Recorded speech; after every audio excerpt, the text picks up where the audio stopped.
안녕하세요. 오늘은 제가 최근에 흥미롭게 읽은 책을 한 권 소개해 드리려고 하는데요. 바로 탈레스 테이셰이라 하버드 MBA 교수가 쓴 디커플링이라는 책입니다. 흔히 산업의 패러다임을 바꾼 혁신 기업으로 잘 알려진 우버나 에어비앤비, 넷플릭스와 같은 기업들이 무슨 대단한 첨단 기술 때문에 지금의 위치에 오른 것이라고 생각하기 쉬운데요. 이 책에서는 이 기업들의 진정한 성공 요인이 변화하는 고객들의 욕구를 남들보다 더 민감하고 빠르게 파악해 자신의 비즈니스 모델로 만들었기 때문이라고 이야기하고 있습니다. 다시 말해 기술보다는 고객 중심적 사고가 시장의 판도를 바꾸는 결정적인 요인이라는 것입니다. 이 책의 저자는 이를 설명하기 위해 미국 최대 가전 유통업체인 베스트바이의 예를 들고 있는데요. 잘 알려져 있듯이 최근 몇 년간 미국의 소매업종은 아마존과 같은 전자상거래 업체가 급성장하면서 극심한 경영난을 겪었습니다. 2017년에만 7천여 개의 매장이 문을 닫았을 정도인데요. 이에 미국에서는 아마존에 의해 파괴된다는 뜻의 아마존드라는 신조어까지 생겨났습니다. 물론 베스트바이도 예외가 아니었는데요. 베스트바이와 같은 오프라인 업체들의 영업 방식은 단순했습니다. 쇼핑 시즌 때나 광고 전단지를 보고 매장을 방문한 고객이 전자제품을 고른 뒤 결제를 하게 만드는 것인데요. 상점이 사람들로 북적댈수록 매출이 늘어나는 구조입니다. 하지만 언제부턴가 고객들의 행동이 바뀌기 시작했는데요. 예전에는 고객들이 가게에서 제품을 둘러본 뒤 계산대로 가서 그 제품을 구매했는데 이제는 가게를 둘러본 다음 지갑을 꺼내는 대신 스마트폰을 꺼내들고 가격을 비교한 뒤 온라인으로 물건을 구매하게 된 것입니다.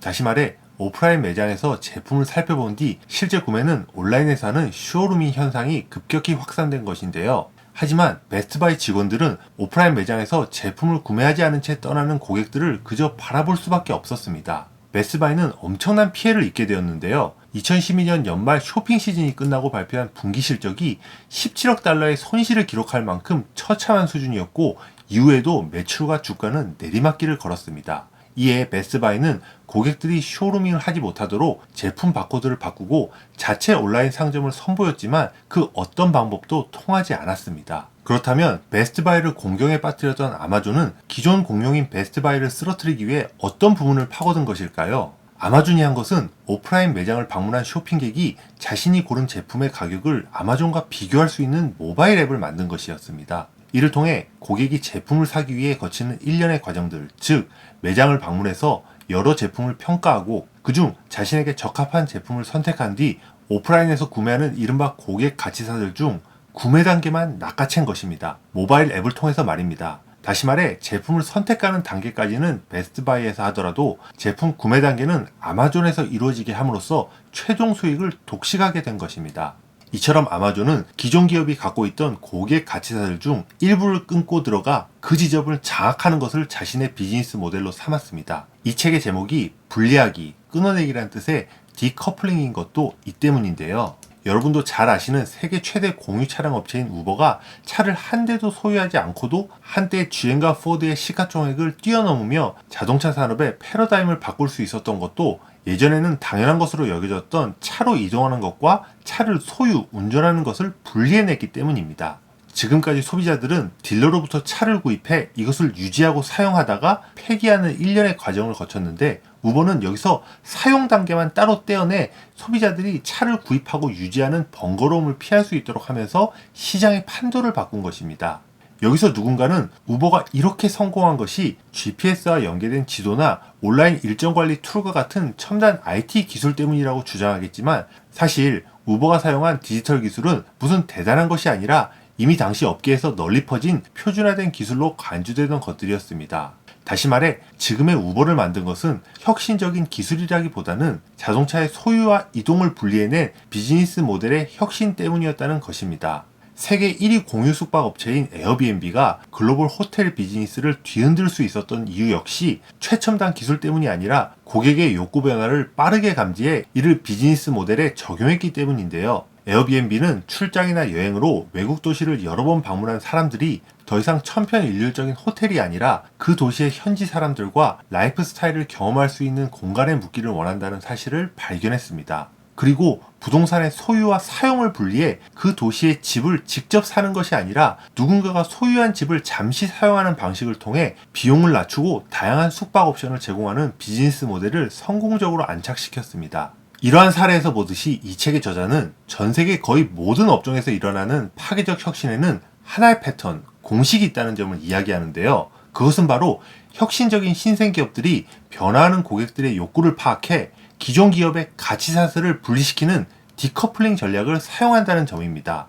이는 우리나라도 예외가 아닌데요.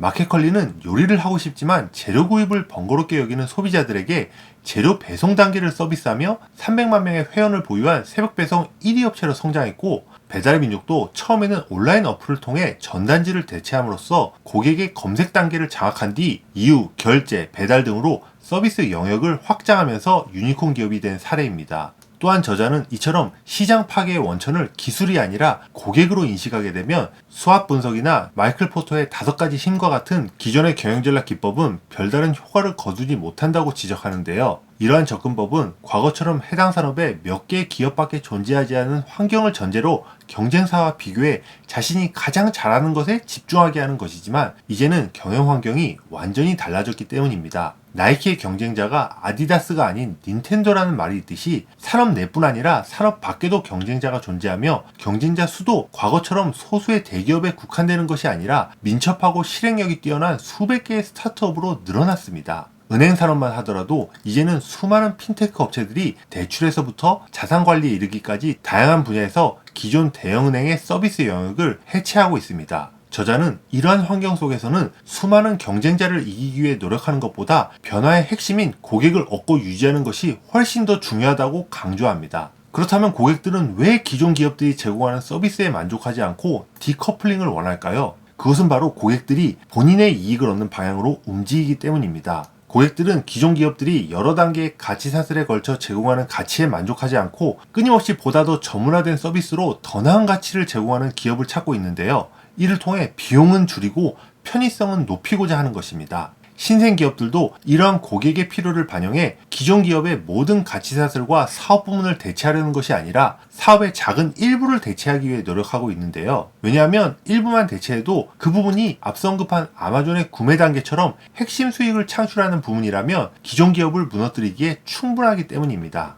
이러한 내용을 토대로 저자는 신생기업이 고객 중심의 디커플링 전략을 활용해 시장의 판도를 바꿀 수 있는 구체적인 방안을 제시하는 한편, 반대로 기존 기업들이 도전자의 디커플링 전략에 언제, 어떻게 대응해야 하는지에 대해서도 실제 사례를 통해 알려줍니다. 여기에는 면도기 회사인 질레트처럼 과거의 관성에 얽매여 도전자의 추격을 허용한 사례부터 베스트바이처럼 한때 위기에 직면했지만 비즈니스 모델을 변화시켜 새로운 시장을 구축하는 데 성공한 기업들의 사례도 있습니다. 그리고 이 모든 전략의 중심이 되는 고객들의 욕구가 앞으로 어떻게 변할지를 빅7이라고 불리는 7개의 범주, 즉 어디에 살고 어떻게 이동하고 무엇을 먹을 것인가 등을 통해 살펴보고, 향후 교육산업과 힐링산업에서 디커플링을 통해 가장 큰 비즈니스 기회가 나타날 것으로 전망했습니다. 결론적으로 이 책에서 테이셰이라 교수는 디커플링이 분명 심각한 도전이지만 다른 측면에서는 새로운 기회라고 강조하며, 변화하는 고객의 욕구를 명확히 파악하고 그것을 비즈니스 모델에 녹여내는 것만이 급변하는 시대에서 생존하는 유일한 방법임을 강조하고 있습니다. 이 책은 논지가 분명할 뿐 아니라 저자가 컨설팅하고 인터뷰한 풍부한 사례가 담겨 있어 일반 독자들도 흥미롭게 읽을 수 있는 책이니, 평소 기업 경영과 혁신에 대해 관심이 많으셨던 분들은 꼭 한번 읽어보시길 추천드립니다. 오늘은 처음으로 책 소개를 해드렸는데 유익하셨나요? 오늘도 제 채널을 시청해주셔서 감사합니다.